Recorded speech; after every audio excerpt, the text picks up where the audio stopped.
Welcome to episode 172 of the Thunder Underground podcast. Trent and Jason here, and I think we've got a good one today. I know we do. And why is that? We've got Prong. We've got Screaming Red Mutiny. Stanley's Revenge. We've got all kinds of stuff going on. That's right. You can't tell me it's not going to be a good one. Right. Tommy Victor of Prong is the guest on this episode. Yes. Very glad to be able to say that. I didn't lead with whose podcast is this anyway, like I planned, but There you go. I said it now. Well, now we know. It doesn't really flow when you say it out loud. It looks better when you write it down. But yes, anyway. Exactly. And it was kind of a last minute thing that came together too. Yeah. So it was kind of cool, you know? Yeah. So glad we got to do that. Nice lengthy chat here with Tommy coming up here in just a bit. Yes. Before we do, we got to talk about a couple shows and play a couple songs. Before we get into all that stuff, we need to let you know that this episode is sponsored by DEB Concerts and Evetts Screen Printing.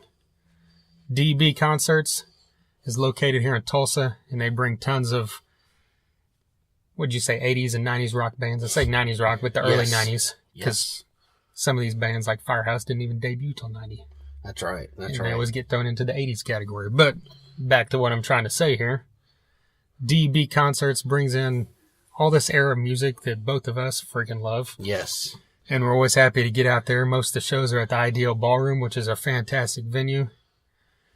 And they've got some great shows coming up.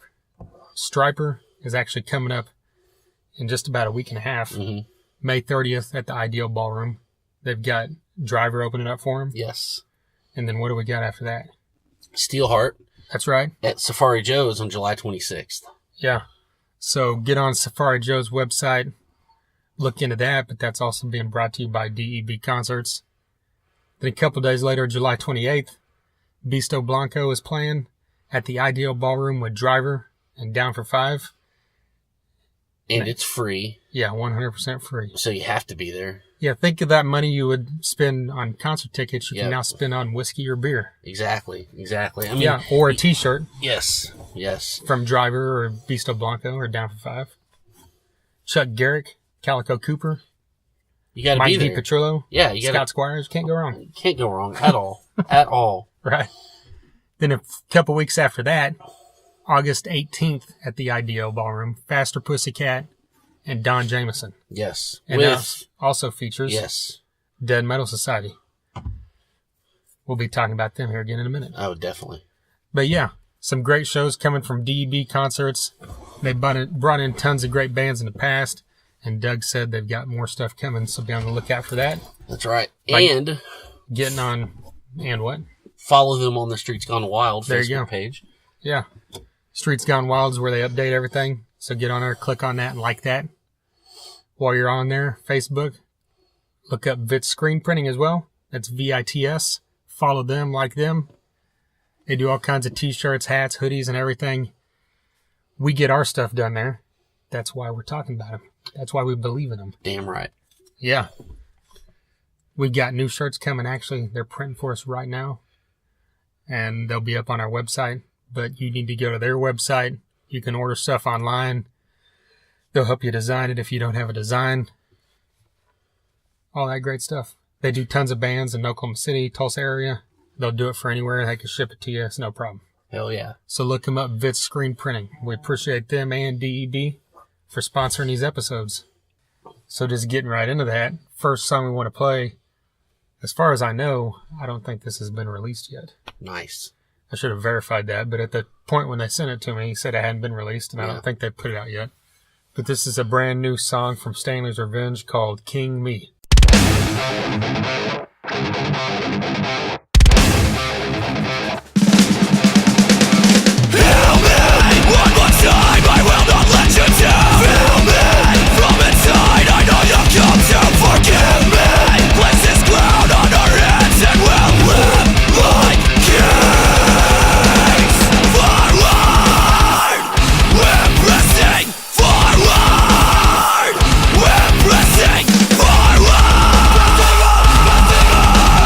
Forward!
new song from Stanley's Revenge out of Pryor, Oklahoma. That's right. You heard it here first. That's right. Maybe? I believe so. Okay, good. We're going to go with that. Okay. They can correct us if we're wrong, but That's right. I'm going to act like we're right. Yeah, I mean, you can correct us. It's okay. We're humble guys. Right. As far as I remember right, I remember seeing them say they were going to release their EP. It's going to be available at Rocklahoma. Speaking of Pryor, that's where Rocklahoma is. These guys are playing on Saturday at noon. Yes. On the Axis stage. They're kicking that thing off. And as far as kicking a stage off, I mean, what do you think? That's a perfect way to do it. Yeah. What did I say earlier? That song's a fire breather. A fire breather. Let me tell you. Or as the kids these days would say, that's straight fire. Yeah. Yes. It's, way to go, kids. With the little 100 emblem. Oh my God. Stanley's Revenge, I'm sorry. Trent's fucking this all up. You guys got a kick-ass song. Yeah, it's just, like you say, another one of your terms, ball squasher. Yes. Straight up, all the way through. Yeah. You know, it's brutal, but it's got like a hook. I mean, it's got a fucking hook. You know, the riffs are awesome. This is just a great song. And, you know, it's about time, you know, they got a band from Pryor. That's true. You know, to play at Rocklahoma. Yeah, throughout the years, there's been quite a few from Tulsa, but I don't know if there's been any from Pryor. Well, it's about time. Right. And no better representation than these guys. We've seen them live a couple times, and they're great, so you will not be disappointed. Like I said, Saturday, the Saturday of Rocklahoma, which will be next Saturday, noon on the Axis stage in that tent. So get over there, watch these guys before you head into the main gates. It'll be kick-ass, that's for sure. That's right. And we'll remind you of this next week on our next episode. Of course. Because that's the final one before Rocklahoma. That's right, before it all goes down. Yeah. And speaking of that, we'll mention it again later probably, but we got 9 from Dead Metal Society and Scott Squires from Down for 5 joining us to talk about past Rocklahomas, this Rocklahoma, and all that great stuff. Yeah, it's going to be great. Yep. Well, speaking of new music, Screaming Red Mutiny has a brand new EP that's coming out tomorrow, actually. And tomorrow is also the day of their CD release in Tulsa, which we'll be at The Shrine. That's right. And that is not just Screaming Red Mutiny. It also features Less Than Human and Dead Orchestra. Nice. Get out of the way. Yeah, that's one hell of a lineup. Yeah, I mean, there will be murders. Well, just of the stage, nothing else. Well, we mentioned... Don't want to get violent. Less Than Human, so you've got to say, what is it, hide your daughters, lock up your cows? Yes, lock up your cows. Or is it hide your cows? Oh, fuck, I forgot already. No, I think you said lock up your cows. Lock up your cows. I mean, really. That's like my favorite line ever. Well, you know... That's what you do, right? Every now and then I get one right, you know. Sun shines on a dog's ass every now and then. I get lucky. Whatever. Yeah. You know? Well, like we said, this EP actually drops tomorrow. You can buy it at the show. I believe you should buy it at the show. Yeah. I believe you can buy it through their website. Get on Facebook, look up Screaming Red Mutiny, like them. Get on Facebook, follow Mugen Music, which is their label. Get on thethunderunderground.com, click on independent reviews, and Jason wrote a review about this earlier this week. I did a shining review, as it should be, because this EP is fucking great. Yeah, we're fortunate to get an advance copy, and also... Thank you for that, yes. What, about 3 weeks ago, we went to a listening party that Sprout and Tony hosted, and got to hear this thing one time through then, but we got an early copy here this past week, so got to really listen to it. Yeah, so it's awesome. As you said, I think the first thing you said was it's a sprawling opus. Yes. And, yeah, I mean, that's a good way to say it. Yet sprawling opus. Yeah. Yeah, the thing I mentioned, even hearing it the first time and now hearing it again, is like you've got 6 tracks. They all stand on their own as individuals, but they all fit together perfectly well. Yes. Into their sound. And their sound is something you else mentioned in an interview. You know, it's changed slightly as it would because it's a different guitarist, but it still sounds like them. I think so, yeah. Even without just Sprout's vocals, it still has that same, it has that feel, but it's expanded to something different. Yeah. Yes, they've really made a bridge from, you know, their EP, their previous EP to this one. However, at the same time, they still sound like them. You know, this is a good progression. I think they're doing the right things. Yeah. And another thing that I've remembered since he told us, which was, man, I think it was like last June when we were at a show in Fort Smith, Tony told us that their heaviest stuff was yet to come. Oh, yeah. And they weren't fucking around, were they? That's right. Yeah. Like the beginning of Mouthpiece, which might be my favorite track. If Yes. I had to pick one, I'm not sure, but that thing's just balls out straight through, and then it jumps right into one of those melodic choruses Yeah. where Sprout's singing, and it expands it as well. I know. Well, and I like how Contents Under Pressure is just kind of, a little kind of serious and stuff. And at the end, there's just like this insane outro that just, it strips the paint off the fucking walls. Do you think that's an ode? That's the song title right there happening as you listen. Exactly. I mean, it's, yeah, it builds. Yeah. But they released Iron Disposition first, that was the first single. There's a video for it. Mhm. It's really cool. Got our friend Courtney in it. Yes, definitely. And so go check that out. And then the second thing they released was Air Raid Symphony. Yeah. And that thing kicks this off. And I think you mentioned that might be your favorite track. Yeah, it's my favorite track. I mean, it's just it's a perfect way to start a record off. It kicks ass. I mean, that's cliche, but it fucking does. And The opening riff, man, yeah, is just sick. Sprout's fucking on point, so it's good stuff. Yeah. And basically every song on here, another one we haven't mentioned, From Heart to Grave. Yeah, that's We got a both great loved. solo. Fucking, that's a great song, man. Like you mentioned, it's got a stomp to it. And someone, I can't remember who, but at that listening party mentioned that it had almost kind of a clutch feel, but a little bit heavier, which I can see that as well. Yeah. It's got that stompy groove. Mm-hmm. But yeah, you've got 6 tracks here. Definitely worth your time. You've heard Iron Disposition on this podcast before, hopefully, and you're about to hear Air Raid Symphony. So let's just get into it right now.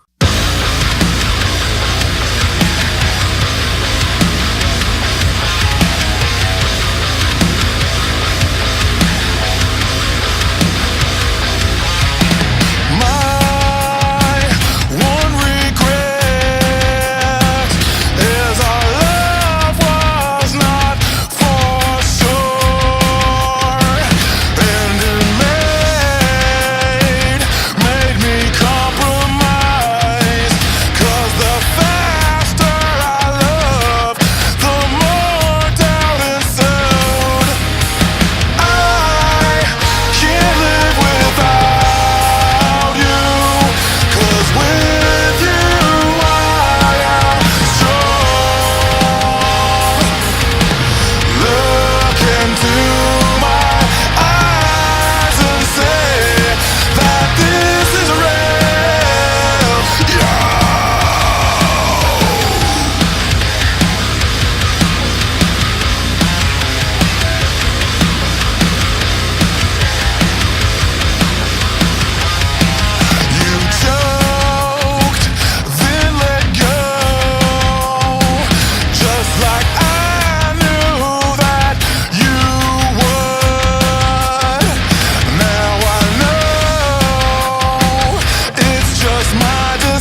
Parade Symphony, brand new track from Screaming Red Mutiny. That's the first song that kicks off this EP that you can find tomorrow. I'm pretty sure you can find it streaming as well. Yeah. Their other earlier stuff's on Spotify. But get on their website, purchase this thing. They've got t-shirts, all that great stuff as well. The Shrine, tomorrow night, which is May 18th. Yes.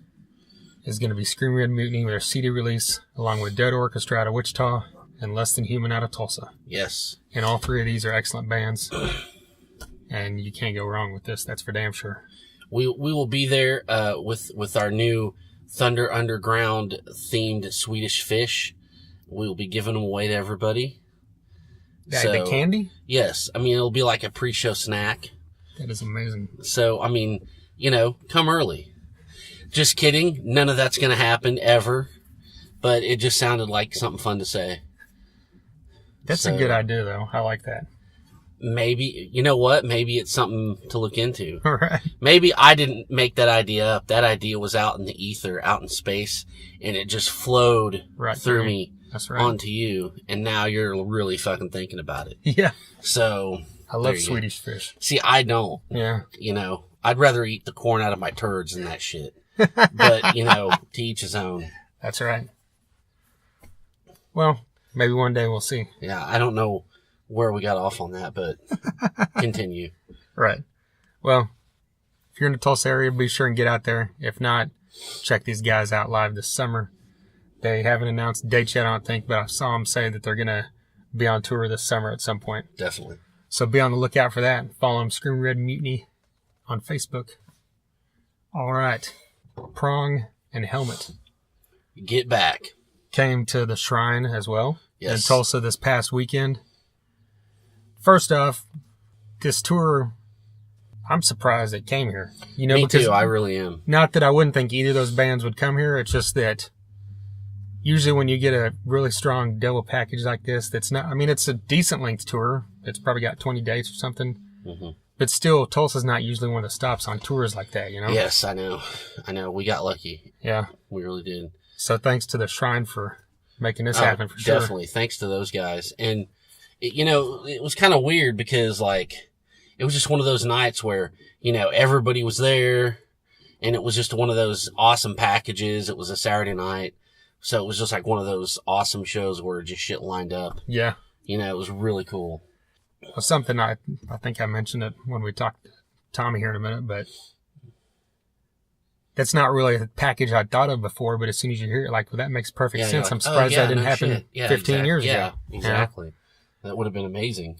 And both these bands are from that, they're not really the exact same sound, but they're from that same subset of metal in the mid-90s that, yes, the COC and Monster Magnet and all these bands that had one or two songs on the radio or MTV. And yes. Man, think if you put those four bands together on a bill, well, yeah, I'd freaking lose my shit. You remember fucking back when we were kids, it was Helmet and Sepultura and Ministry. Oh, yeah. How fucking diverse is that, but kind of all at the same time. It works. That if you're a Sepultura fan, you probably like Ministry, you probably like Helmet, and this is the same thing. If you like Prong, you probably like Helmet, vice versa. However, so. Yeah. So, what were your thoughts? I know this was the, fourth time I've seen Prong and third time for Helmet, I think. Yeah. I've never seen Helmet before, and. Yeah, you have. No, I haven't. You weren't at that Edge Fest? Faith No More and Helmet? Fuck, were they there? Fuck, I have seen them. Yeah. Son of a bitch. That was a long time ago. Where'd my fucking brain go? It was 97. Huh. Well. When they were on the tour for Aftertaste, I believe. Yeah. I'm glad we talked this through. That's insane. I remember that now. Yeah. Okay, well, second time for Helmet. Anyways. I just thought, for me, I'm a bigger fan of Prong, and it was just,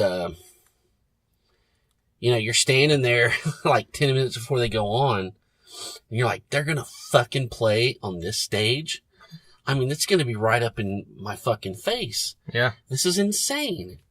you know, and, you know, I was talking to, our buddy David Campbell, and he was like, yeah, I haven't seen these guys since 1994 in Kane's Bar. And I was like, I was there. That's awesome. And then, you know, our friend Hillary, she turned around, she overheard us. She goes, I was at that fucking show. And then some guy that I didn't know for anybody overheard us. He goes, I was at that fucking show. So, I mean, that's just cool that, you know, all these years later, people are still coming and it still, you know, is important to us. I thought that was cool. You know, that kind of goes back to a minute ago, you know, talking about the vibe of the night, you know. Yeah. But Prong came on and they killed it. Man, they were so good. It was so in your face, and that drummer was nuts. And, you know, Tommy Victor was on point, and he's just, I think he's a way better guitar player than people give him credit for. Or maybe they do. I don't know. He just is never in the conversation we're talking about insane. He's more of a front man, songwriter, all that kind of stuff. So yeah, man, that was the best time I've ever seen Prong in my life. You know, out of the 4 times I've seen him or whatever, 3 times. Yeah. However, I mean, that was fucking great. Maybe that's why Danzig keeps bringing him back. Yeah. Because he's good. Does he still play for Danzig? Yeah. Okay. See, as far as I know, on every tour, I mean, I don't think he doesn't do any recording or anything. Yeah. Yeah, like you said, I mean, you know, the last time we saw him was at the Ride for Dime benefit thing. Yes. And they were badass, but that was kind of overshadowed to me by the fact that I was seeing Corrosion and Conformity for the first time in like 13 years or something, or 12 years, whatever it had been. Yep. But when we saw him with Clutch in Fayetteville when they were touring for Carved in the Stone, that was phenomenal. And then, of course, Way Back was. But yeah, kind of like you said, this was the highlight of all those shows just because you're like 5 feet from them. Yes, exactly. On this small stage at the Shrine where, you know, the sounds get in there. It's a great place. And the drummer Art, you know, like you said, it's badass. He's been there now for the past 3 or 4 albums. And the bass player Jason Christopher just has, even though he's only been there a couple years now, he just has that look like he belongs in Prong, you know? Yeah. And it's a metal power trio at its fucking finest. Definitely. And that's another thing. This was 3 dudes, and it sounded big. Yeah. So awesome. Yeah. And if you haven't heard 0 Days, which is their newest album that came out in 2017, you got to. That was actually, we hadn't mentioned, that was on our top 17 of 2017 list that we did. So go back and find that episode and check that out. But yeah, if you haven't listened to that CD, I don't know what the hell you're doing. Right. Well, not just that. You know, what we talk about in this interview is the mass amount of output they've had in the past 5 or 6 years, which was Carved in the Stone, Ruining Lives, X, No Absolutes, and then 0 Days. And then they also had the cover album in there. And all 4 of those original albums are hashtag all killer, no filler. Definitely. I mean, I'm not just saying that. These are all fucking great music. So it's just insane that they're just pumping out that much music at that high quality. You know, when a lot of great bands, you get lucky if they do it every 2 years, maybe 3. Or if it's someone like, you know, Metallica, it's every 8 years or whatever, you know. Then Helmet, from your perspective as someone that didn't really follow them all that big, I mean, what did you think? They're all right. I mean, you know, I kind of hung back, you know, had a few more drinks. So, but I mean, it was good. I was kind of, you know, kind of like in a way, like we've talked about Prong, is like his voice is just a little different, you know, than it used to be. Yeah. But I mean, you noticed that on the most recent album as well. Yeah, exactly. Definitely. And that's not a bad thing. I mean, that happens, you know, time is time. That happens. But it's not in a bad way. It sounds good. No, And, I think they sounded great. I mean, they played all the songs you wanted them to, and they probably definitely played all the songs you wanted them to. Yeah. You know. And the other cool thing was towards the end of that set, you know, he mentioned, you know, we're going to play one more, and then he did that like 3 times. Yeah. And then he said, last night in San Antonio, we had a curfew, so our encore was 2 songs. He's like, there's not a curfew here, so what do you want to hear? Yeah. And he literally asked people in the crowd what they want to hear, like, for 2 or 3 songs. And I didn't look at the clock, but it had to have been close to probably a 2-hour set at that point. Yeah. Because their encore was like 5 or 6 songs. Yeah, no kidding. And they finished, well, not one finished, but in there they played Just Another Victim. Yeah. And, which, funny, you know, we joked about it earlier. since Danny Boy's in Tulsa. Yes, yeah. But I saw the next day pictures of him outside of the shrine with Helmet. So Well, he was there hanging out, but he didn't get on stage. what the hell? But I don't know. What did he do in House Pain? He might not even sing. Yeah, So I have no idea. I don't think he sang That Was All. Yeah. Everlast. I don't know. So maybe that's why it wouldn't have mattered. Wouldn't have worked. Yeah, who knows? But yeah, I mean, like you said, they covered the span of their, the span of their career, played stuff from every album, it seemed like. And yeah, kick ass. Great night. Yeah. Two bands that perfectly fit together. And for those of you that don't follow either one of those bands, you got to do it. Yes. Because they've been around for 25, 30 years apiece and they're still kicking ass. And it's cool to, hear that stuff that Tommy talked about with Josta and then on this podcast and then at the show. Yeah. Or Paige talked about at the show that they Tommy kind of helped Helmet in the early days at CBGB's. I know. Yeah, that's some history right there. Yeah. Well, once again, LethOnUnderground.com reviews, all the podcasts are up there, merch is up there, all that great stuff. Tons of previous episodes for you to check out. But I think we need to get into this episode now. It's Tommy Victor of Prong.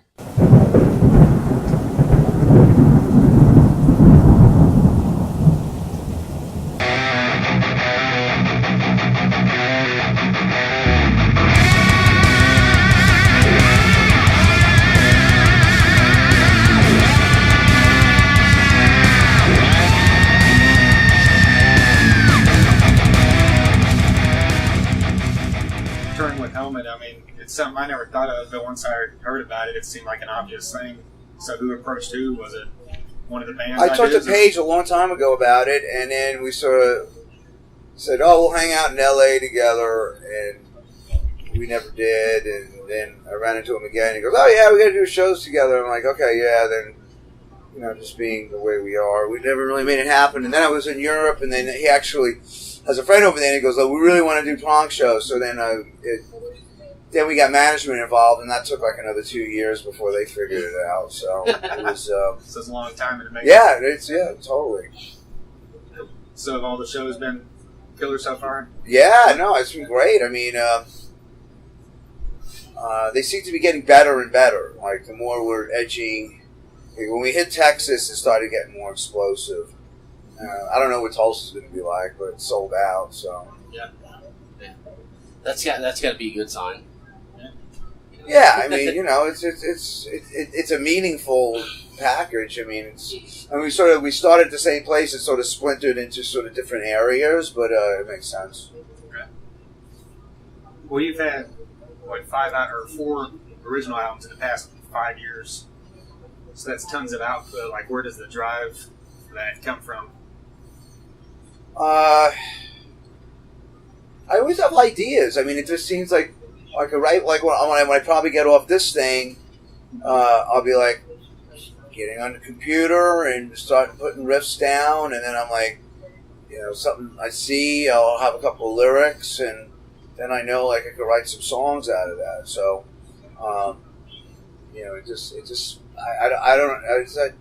it really doesn't really take that much, especially when you're touring a lot. Like then you get more inspired, and the kids want it, and our fans seem to want consistent records, and it's something that we never provided in the past, where, I went away for a while, then, the band broke up, and then, then I was playing with Danzig. Sorry, Paige, come on. Sorry, guys, I'm sorry, I didn't know you were here. Hey. And then, so it's like, that was one of my commitments, was to put out consistent records over a period of time, because I felt that we need to do that in a long time. So I want to continue doing that, and hopefully I can. Are you constantly writing, or is it just kind of an on the road thing? Or no, I don't really. I mean, sometimes I do on the road. It's more like if I'm out on a Danzig tour, and then I don't have to handle any business, and I don't really have to do anything but show up and play guitar. If we have an actual tour, so like during we had this record Rooting Lives. And there was a lot of Danzig touring that year. So, I just go up and we had our own dressing room, and I go up there and I'd have my iPad and I just started writing stuff. So, On a Prong tour, I don't do that much writing because I'm handling a lot of stuff and running around and usually we're on a support bill and we don't have the facilities to do that much. So I mean, I'd rather go home and just stay in a room and work for a couple of hours, like watch a ball game, go to the pool, and then go to the gym and then come back and work and just do it that way. And then stay up really late and, write a bunch of lyrics, wake up, go for, a walk or a hike, write more lyrics, then go back into playing guitar, programming drums, then, working with the producer and putting ideas together. That's more like, you have all the things you need there. On the road, I'll just have a guitar and an iPad, and that's it, Yeah. Stuff really comes to you late, I've noticed. I like that. Always does for me, anyways. Yeah, I mean, it's like on the last record, considering, what was going on. I mean, now I look at the news and I'm like, nothing's really happening in the last month or so. I mean, little things here and there, but, that year, like 2016, 17, I mean, it was just like, it seemed like there was just so much going on and, a lot of controversy, so that was a lot. One of the sources for writing a bunch of lyrics, and then I don't have. It's not all one track minded like the lyrics on a Prong record. Then there's like personal stuff and books I'm reading and etc. They all sort of combine into what's going on the lyrics. So now I may be hard pressed to come up with lyrics because I don't really. It seems like. The things exploded a little bit, and now they're sort of, it's back to the norms already, with everything. This may be my crazy, demented, delusional brain. So. Well, the last couple albums you co-produced with Chris Collier. Yes. Like this being your band, your vision, what's bringing in someone like that do to help the process? Well, he's great on the technical side of things. Amazing. And I need a guy when doing cutting vocals to direct me too. So those are the main things. And then he contributes to writing too. I mean, he's an all-around guy. So, arrangements. I'm more of an arrangement guy. Like, for some reason, I seem to be in that role. Like, I after writing so many songs and working on so many records, like a lot of the arrangements I do, but he'll have an input on that. And then when it comes to the vision of what the record sounds like, we put our heads together and we come to agreements on that. Well, how's that different than in the past when you just had a producer in there? Like, do you like working better when you're... Well, I mean, like with the Terry Date records, which was Cleansing and Rude Awakening, it said produced by... I'm not sounding like I hope I don't sound like an egotist, but it's, it said produced by Terry Date and Prong, so it was pretty much me. So, except for Rude Awakening, that sort of was not... we had, after the success of Cleansing, we had so many people putting their 2 cents into that record, and I was like, I sort of abandoned my participation as producer in that record towards the end. I didn't like the way it came out. So, the Cleansing I had a lot to do with Terry and designing what it was going to sound like, and, anything from discussing what mics we were using and what the drums were going to sound like and what guitar amps to use and blah blah blah. I mean, we came in there and I had everything to drop C, so not everything, a lot, but half the songs like "Stop Your Finger, Stop Your Neck," and he was just like, I can't. How are you going to tune this low? I mean, now we deal with bands that are down with 8-string guitars down to I don't Z. Yeah, so wires. Yeah, exactly. So, and he was just like, I can't. I'm going, dude, it's gonna work. Trust me. And he's like, I don't know. And I was just like, we're just going to suck all the low end out of the guitar, you know, and, you know, everything's going to be, we're going to get rid of those ugly frequencies, and we made it work, you know. But he didn't know how to handle something like that. So, but, I mean, Terry was a great engineer, but like, and then he didn't really have any participation in where the vocals were going to be. I mean, he's not a singer, not a musician. That's why when coming back full force with Prong, I wanted to get like Steve Evetts producing the record, because he's done anybody from like Robert Smith, and then he did, you know, the Wonder Years, like, and then a bunch of emo bands, and he did Hate Breed records, and he did this wide range of stuff. So I was like, I need a guy that's going to make me better as a singer, and he's going to, like, you know, coach the hell out of me. So, because I didn't have that before. It was always like, Tommy, you go do your vocal, you know, and it's like, okay, you know, like, it was always that kind of thing. So, you know, and Collier's great with that too. He's like, it sounds weird, let's change this lyric or whatever. And, you know, somebody to really work together on the vocals, the guitars, everything together. So, you know, actually, I think, you know, like, Collier's more of a producer, in his hands are in everything more than like those old traditional producers. Like, you've heard stories about like Rick Rubin, like, where, you know, he doesn't even show up to the records. He's like, he approves stuff, you know.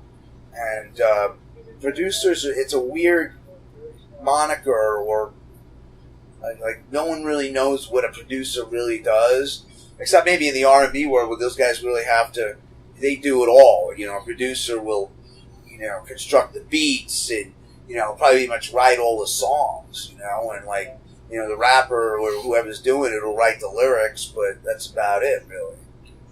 Well, it's good that, you know, you've got someone that's got the wherewithal to tell you yes or no, or...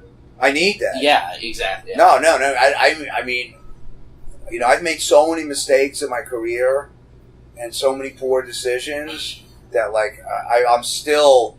You know, I gotta ask other people, like, what's going on. Like, you know, like, band guys, like Art, I trust a lot. Like, I'm like, dude, you know, what do you think of this? And, you know, usually he says he's negative about it, but it's like, but it's like, you know, and then Jason too, they're always like, that sucks, or whatever. So, but I trust them, you know, like, so, you know, we play a lot of, like, you know, I can't run this thing myself, you know, like, you know, it's just too much.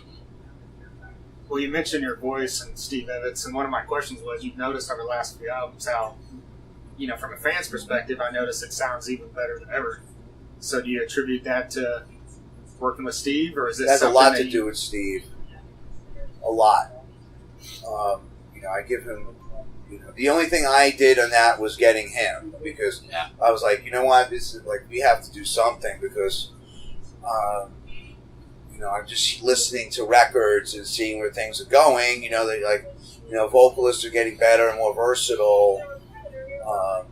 And the thing that was great about Steve, like, and which made it rock too and hardcore, which is that he believes in very little like digital processing on anything, which means like auto-tune. And he's like, you got to sing this the way, you know, you got to sing this stuff. We're not fooling around with, you know, with any kind of processing to put it into tune, or which is that.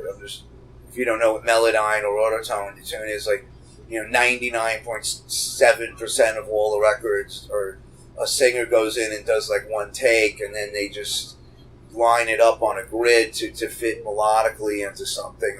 They don't really do vocals anymore. So, and he didn't allow that. He was just like, you know, you're gonna have to do this.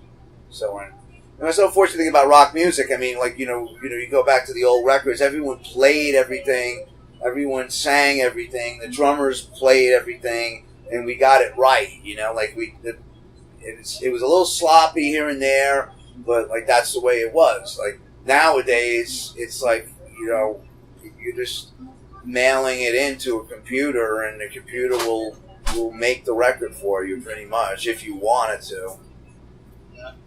It's getting worse every day. I mean, now it's like with guitars now is, it's amazing what, you know, I haven't experimented with it, but I mean, like, there's, you know, a lot of guitars could be completely programmed to where it sounds like they're playing it. You would never know. And Like, I could tell a little bit like the Bring Me the Horizon records. Like, I mean, there's really nobody's playing anything on those records, and no one's singing anything either. It's all done by the producer. Well, once this tour or touring this year ends, are you going to head right back, knock out another album? Is that the plan? Well, there's a couple options for some more touring. I mean, we have to go to Europe, so I got to do that. During the last time off, I wrote like, I don't know, about 8 songs. I got to see what they're like. I mean, I played a couple for Chris, and he was like, I didn't get a really great response from him. So probably out of that batch, maybe one song will be used. That's how it gets now. Yeah. It's like, I don't want to, but that's kind of. I mean, that's the thing about Prong too. Is like, like in the last record, and I get a lot of compliments about that. It's like every song is strong. Like, like we don't fool around. It's like, there's no filler in it. And I just got into that mode where, like if something's just not, we don't all like it, it just goes in the garbage can. So that's why, I mean, I started the process earlier, and like, just started writing, and now I gotta put it on the shelf, listen to it, see what's going on, and then write new stuff, and then hopefully put out a couple of singles, and then like a full record, maybe March next year, if the material's there. So it's all pending on that. Like even on 0 Days, I was kind of panicked, like because we had like this blocked time because we were going out on tour, and then I was like. I even called my manager up a couple of times. I'm like, dude, like, this is just a fucking nightmare. Like, I just went into that manic, crazed, fucking paranoid mode where I was just didn't know what the fuck was going to happen. And I was like, this thing isn't happening, And, I called Chris and I go, how are we going to make this work in like 2 weeks? And somehow we did it, like. So it's, you never know. I mean, that it could have went the other way where I'm going, you know what, this record's not going to come out on time. So, it's all God's will or something, It's like, who the hell knows? Well, with the lineup changes and this and that, I mean, do you still find a way to make it all consistent and have everybody on the same page? That's kind of a problem. It's like it's if we didn't have Art Cruz around, things would be a lot different. It was like the drummer is a really important factor in this whole thing, and if you have ideas and you don't have a drummer that can play the stuff, I mean, it's just not. But I don't have that problem now. So, I'm blessed. I'm lucky, It's like, so it's really down to that, It's like, so, I got lucky with Alexi, who's on part of the Stone, and he was amazing too. Like, he was a fantastic drummer. So it was like, I got lucky with that. I had a guy like, was a great dude, but I could not do what we're doing now. Next year will be 25 years since Cleansing. Can we expect anything like re-release or a tour, anything like that? Well, we're jumping the gun a little bit because the vinyl is being re-released, and I heard it's coming out in June. Oh, okay. And it's on Century Media. So that's been on the plan for a while. So it's remastered, though. And remastered Cleansing on vinyl through Century Media, Sony now. So, and then, at one point or another, all those cleansing songs were played live, so I don't see why we can't go in and do the whole record live. So that may happen. Is that something you've done before with any? Yeah, we Beg to Differ. The problem we had with Beg to Differ was the Beg to Differ. It was just in Europe, and it was it was a mess because the booking agent it was like Prong plays all of Beg to Differ, and we had a British booking agent, and he really didn't relay that to the rest of the continental European people. So and then we had a bass player. Jason could not do the tour at the last minute, so we had to scramble to find somebody to do it, and that was a nightmare. But regardless of that, it was advertised in like the 6 British shows, and we played the Beg to Differ record completely, and that was fine. Then we had to go to the continent. People were like, "Why are you just playing the Beg to Differ record? It was never advertised as that." Yeah. So they fucked the whole thing up, and it was stupid. So that was a big mess. But that was the only time we did it. We did it start to finish, the Beg to Differ record in E, like it is on the record. Wow, man. Yeah, I mean, going back to that playing E was retarded. Probably one to at least turn it down a half a step. No, we did it in E. And, in some ways it was almost easier to play it in that old tuning. It was like, that's why a lot of thrash bands like Power Trip, like now these guys like playing with like E flat or E, and I'm like, now it sounds, when you go see them, it sounds heavier than these other bands that are tuned down, because you don't even know what the hell's going on down that low. Yeah, it's like, wow, look at this. Exactly. E. Exactly. Yeah, and it sounds heavier. Yep. I mean, Slayer never had a problem being heavier in E flat, so, but, these bands keep going down lower, and I'm not, drop C is fine, but we did experiment. In some ways it works, like on the last, like Self-Righteous Indignation, which is on 0 Days, is in that deathcore drop A tuning with the 7th string. So, and then Belief System on No Absolutes. Every record we seem to be wanting to do that. And like Ice Runs Through My Veins is on I'm gonna say it's B with an 8 string, but you can't really tell. It's not the kind of song that's like it doesn't have a breakdown or anything in it. It's just a rock and roll song. Yeah. So. That was a lot more melodic than your typical stuff, too. Yeah. I'd have to shout out to Erie Locke. He's another guy that has contributed to writing with Prong. And I don't know who the hell he's playing with right now, but he's a songwriter, dude, friend of mine. And he's amazing. And he's like a piano player, a keyboard guy. So I was like, I wanted to have some more real songs. So he like threw me a bunch of stuff, and I'm like, all right, well, we took them and we made them into these other things, but like the essential song is like a piano player writes in a whole other way. Like they don't think about riffs; they just think about melodies. So that's a good combination. I wish it, like we would have had them around years ago, because that's the kind of music I really wanted to do for a long time. Was like these real rock songs that were sort of industrial and heavy at the same time, but like sort of like Killing Joke, but heavier, and I think we've done them on the last slew of Prong records, but like no one's really picked up on them. Most people want to hear the thrashers, the heavy shit.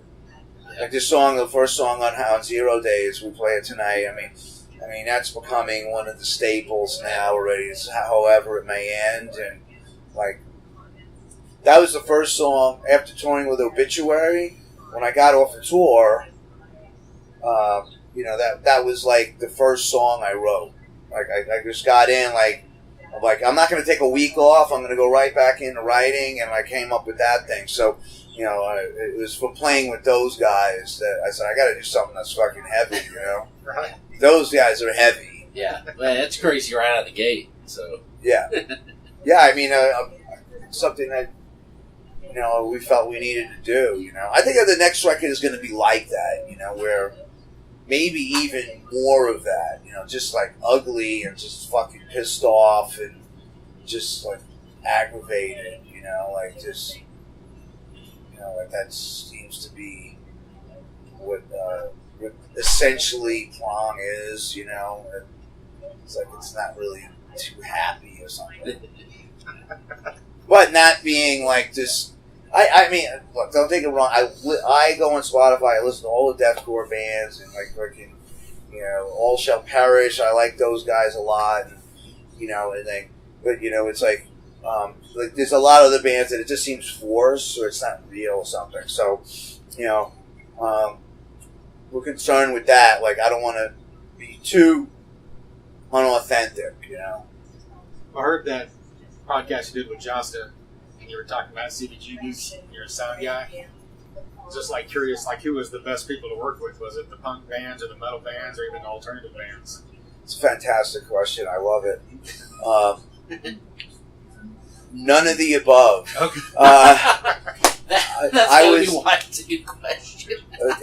I was in hell all the time working at that club, but it was worth it. It was a boot camp for me. I've made a lot of friends and I made a lot of enemies there.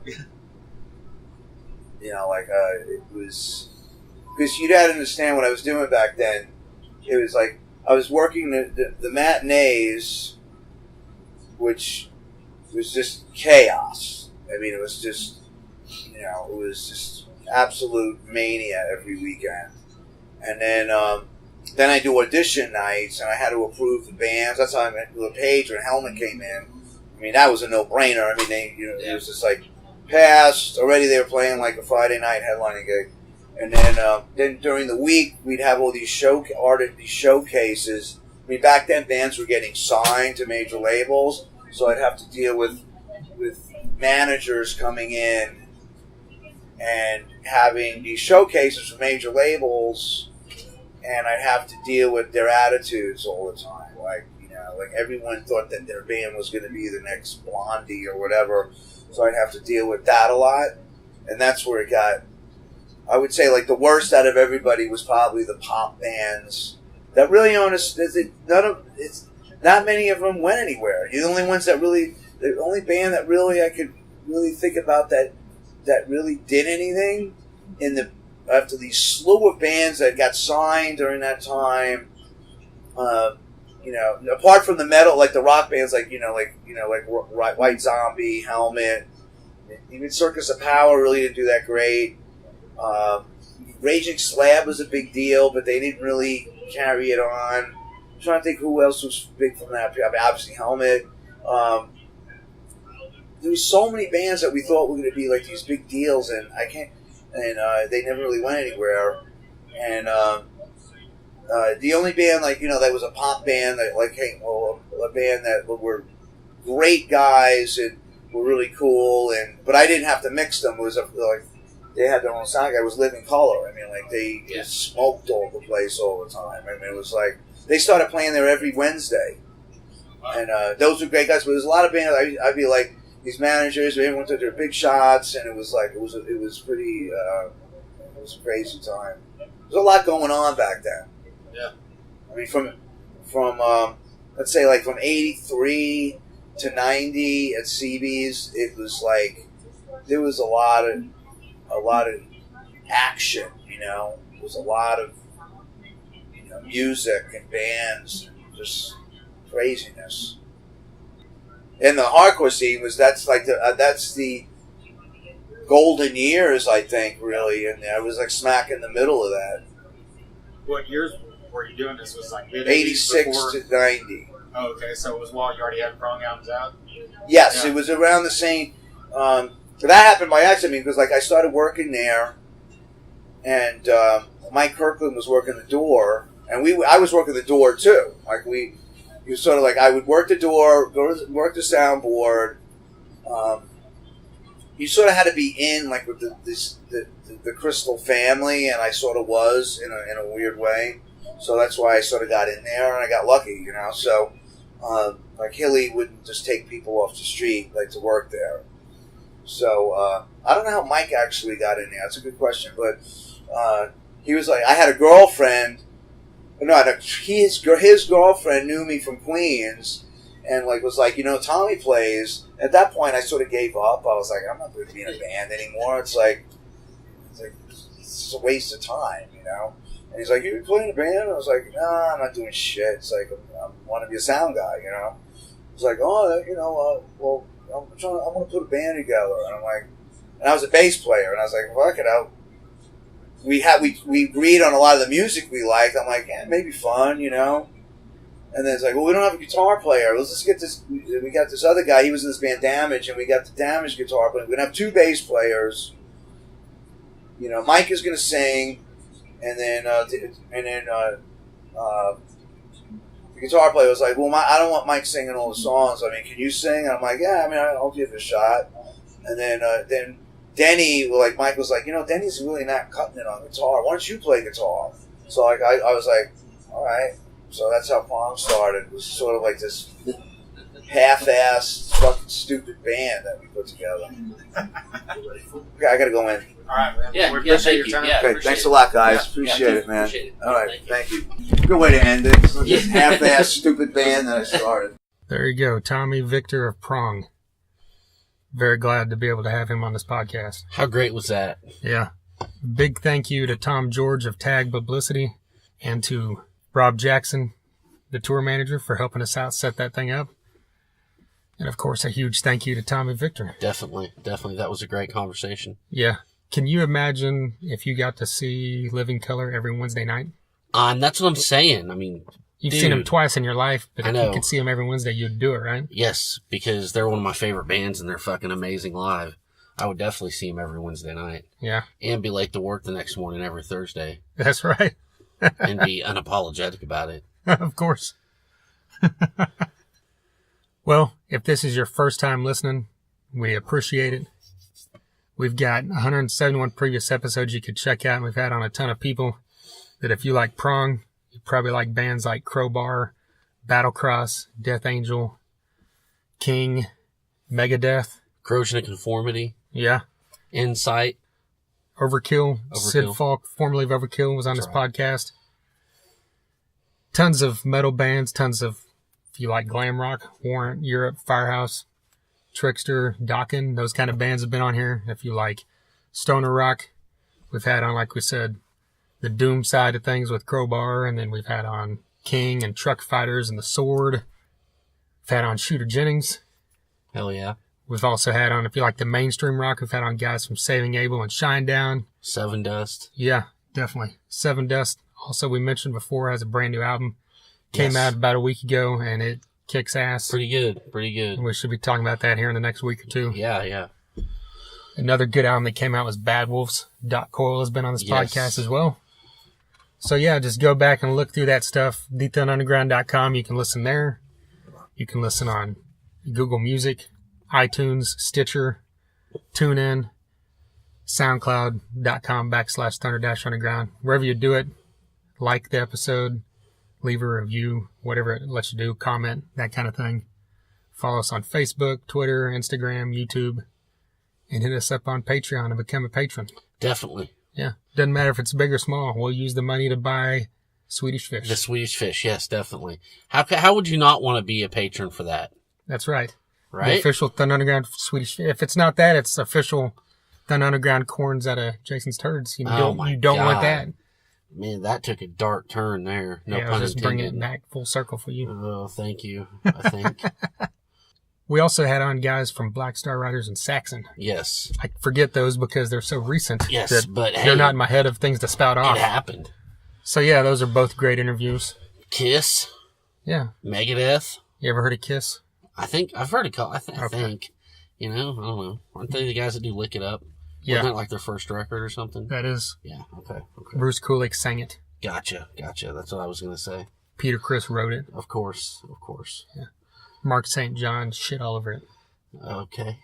Okay, that doesn't make any sense. But... That was my We're Reaching voice. Right. All right, wrap it up is what you're saying. But no, coming up here in the next, like I said, this early next week, we're going to have our Rocklahoma preview episode, which features Scott Squires of Down for Five and 9 of Dead Metal Society. Yes. Both of them are playing the D&B Processing retrospect stage. So we'll be talking about that, talking about past Rocklahomas, and of course we'll give our little preview as well. We've got an episode with Sean McCoy of Bobaflex coming up after that. And then we'll have a Rocklahoma review episode and a lot of other good things here to bring you here shortly. Oh, yeah. All right. Well, let's get out of here. Until next time. I heard of your thing before. This is... Oh, yeah? Good. Well, good. You know what? I really am like a desperate dire straits for a t-shirt, so this is very opportune. Thank you, guys. Thunder Underground, y'all.